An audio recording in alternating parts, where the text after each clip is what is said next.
Hello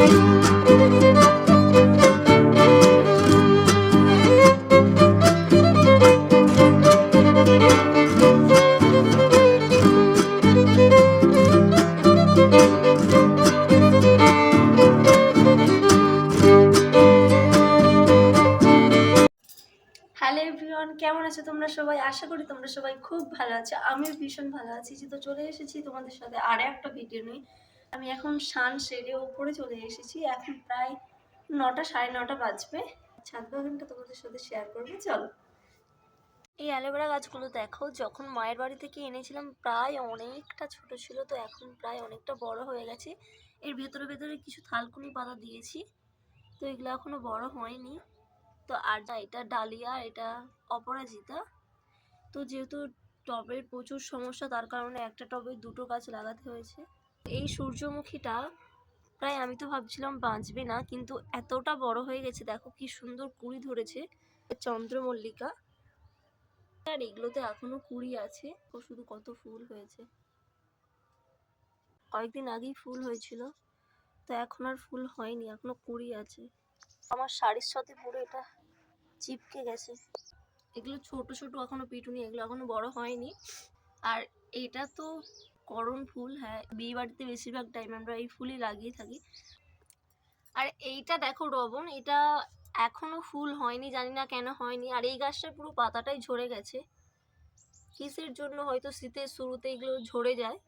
আর এটা mini টগর, কয়েকটা ফুল হয়েছিল। এখানে 4টে গাছ আছে, তো এদিকে দুটো গাছ তুলে দেব। এটাকে কাঠগোলাপ সম্ভবত বলে, কি জানি। আর এটার নাম তোমরা কি জানো? এটা দেখো সবে দিয়ে কেমন কুড়ি চলে আসছে।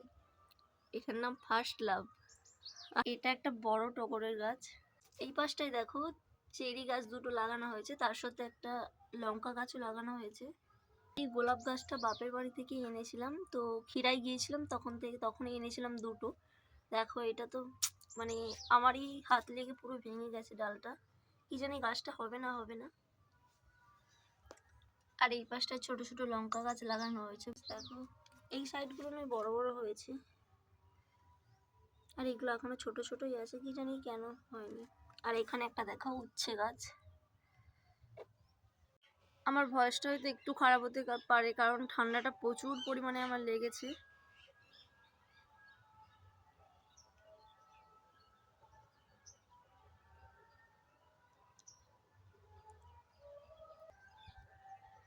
চলো তোমাদেরকে একটা জিনিস দেখাই, চলো। এই পাখিগুলো উড়ে চলে গেছে, এখানেই বাসাটা ছিল। মা এখানে কালকেই দুধে সেদ্ধ পিঠা বানিয়েছিল, তো কালকে আর খাওয়া হয়নি। তো সকালবেলা ঘুম থেকে উঠে সানসেই চলে এসেছি পিঠা খেতে। এটা দেখো। আর আমার এইদিকে সবজিগুলো কাটা হয়ে গেছে, এগুলো ধুয়ে নেব।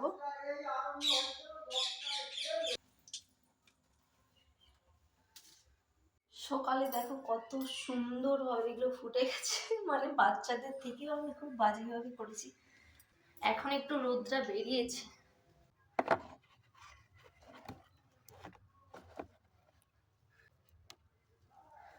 তো এগুলো হলেই হয়ে যাবে। এদিকে দিদি চালটা ধুচ্ছে, আগে থেকেই ভাতটা বসিয়ে দেবে। চিকেনটা ম্যারিনেট করবো। মাংসটা নিয়ে এসেছে, তার কারণে দেখো সবেই চর্বি। এই মাংসগুলো খেতে বেশ ভালো লাগে, এগুলো দেশি তো ওই জন্য দেখো পুরো লাল লাল। কিভাবে ম্যারিনেট করছি তোমাদেরকে চলো দেখাই।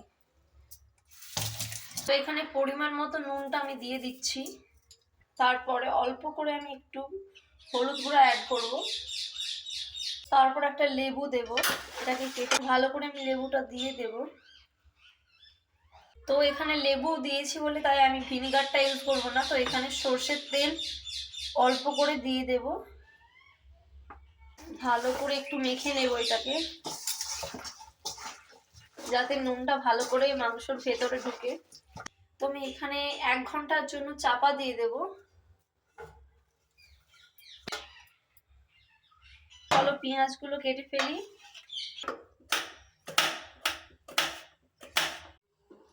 তো এখানে পেঁয়াজটা কাটা হয়ে গেছে, এবার আমি টমেটোটা কেটে নেব। এখানে আমি গোল গোল সাইজে কেটে নেব। যেহেতু এটা নরম ধনেপাতা তো তাই বেশি আমি ছোট ছোট করব না, জাস্ট মাঝারি একটা সাইজের আমি এটা কেটে নেব, তাহলে হয়তো মাংসতে দেখা যাবে, আর ছোট ছোট কাটলে দেখাই যাবে না একদম। আমি মিক্সিতে একবারে বেটে নেবো আদা রসুনটা। এদিকে আদা রসুনটা বাটা হয়ে গেছে।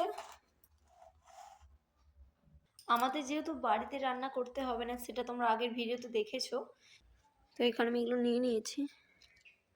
অল্প করে একটু চিনি নিতে হবে নিয়েছি, যাতে মাংসের কালারটা খুব সুন্দরভাবে আসে। এদিকে সব জিনিস নেওয়া হয়ে গেছে দেখো। এবার আমরা যাব, চলো যাওয়া যাক। সব কিছু গুছিয়ে নিয়েছি, দাঁড়াও দেখাচ্ছি তোমাদেরকে। এখানে সব কিছু গুছিয়ে নিয়েছি, চলো তোমাদের সব নিয়ে চলে এসেছি এখানে। তো এবার উনুনে রান্নাটা হবে, উনানটা ধরানো হচ্ছে। উনুনে রান্না করলে তাড়াতাড়ি রান্নাটা হয়ে যায় গ্যাসের তুলনায়।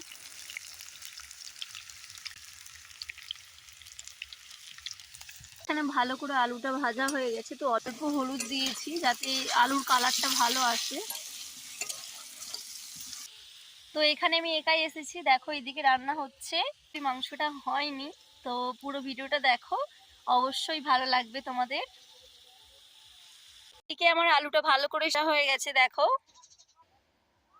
তো এবার আমি পেঁয়াজগুলো দিয়ে দেব, অল্প অল্প করে সবগুলোই দিয়ে দেব এখানে। তো এখানে পেঁয়াজটা ভালো করে ভাজা হয়ে গেছে, এবার আমি এটা আদা রসুন দিয়ে দেব। তো এখানে আদা রসুনটা দিয়ে দিয়েছি, দেখো কত সুন্দর একটা কালার এসেছে। তো এখানে সব মাংস দিয়ে দিয়েছি, ভালো করে কষিয়ে নেব।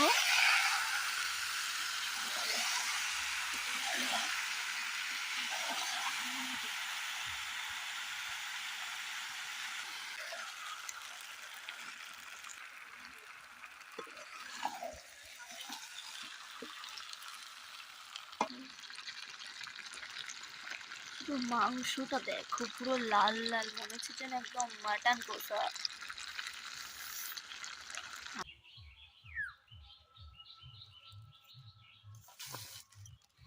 কিছুক্ষণ পরেই মাংসটা হয়ে যাবে, ওটাই হয়ে গেছে। তো এবার বাড়ি নিয়ে যাব। তো বাড়িতে চলে এসেছি, চলো তোমাদেরকেও দেখাই। এবারে খাওয়া হবে। রান্না যেহেতু আমার হয়ে গেছে, তো ওখান থেকে কিছুটা জেঠিমাদের বাড়িতে দিয়ে এলাম। চলো এবারে খাওয়ার রিভিউ দেওয়া যাক। দেখতে যতটা সুন্দর মনে হচ্ছে, খেতেও কিন্তু ততটাই সুন্দর হয়েছিল। আমি রান্না করেছি বলে এমনটা কিছু নয়, মাংসটা খেতে কিন্তু ভীষণ পরিমাণে সুন্দর ছিল। তো আমার মুখ দেখে নিশ্চয়ই তোমরা বুঝতে পারছো, লাল লাল মাংস হয়েছে, তার সাথে যদি না স্যালাড হয় কেমন হয় বলো তো। চলো আজকে আমি করেছি শসা, পেঁয়াজ আর গাজর, 3 রকমের স্যালাড দিয়েছি। ওই যে রান্নাটা আমি করেছি তাই ঘটা করে নামটা তো নিতেই হবে। তোমাদের সাথে কথা বলতে বলতে আমার দুপুরের খাবার রেডি হয়ে গেছে। এদিকে নিয়েছি লেবু, শসা, গাজর আর পেঁয়াজ আর লাল লাল কষা মাংস। জানো তো আমি আগে না লেবু দিয়ে ভাত খেতাম না, তো বাবাকে দেখছি প্রতিবারেই যখনই মাংস হতো অবশ্যই বাবা লেবু নিত। তো একদিন মা আমাকে অল্প করে ভাতে দিয়ে দিয়েছিল, যেটা আমি দেখতে পাইনি। তো তারপরে যখন ভাতটা মেখে খাচ্ছিলাম, খেতে কিন্তু ভীষণ সুন্দর হয়েছিল। তো তারপর থেকেই আমার লেবুর পিছনে এতটা ভালোবাসা। তো আর যাই হোক, বাঙালিদের কাছে যতই তুমি বিরিয়ানি পোলাও দাও না কেন, মাংসের ঝোল আর তার সাথে যদি একটু সাদা ভাত হয়, বাঙালি তাতেই খুশি। তো দেখা হচ্ছে অন্য কোনো একটা ভিডিওতে, ততক্ষণে সবাই ভালো থাকবেন, বাই।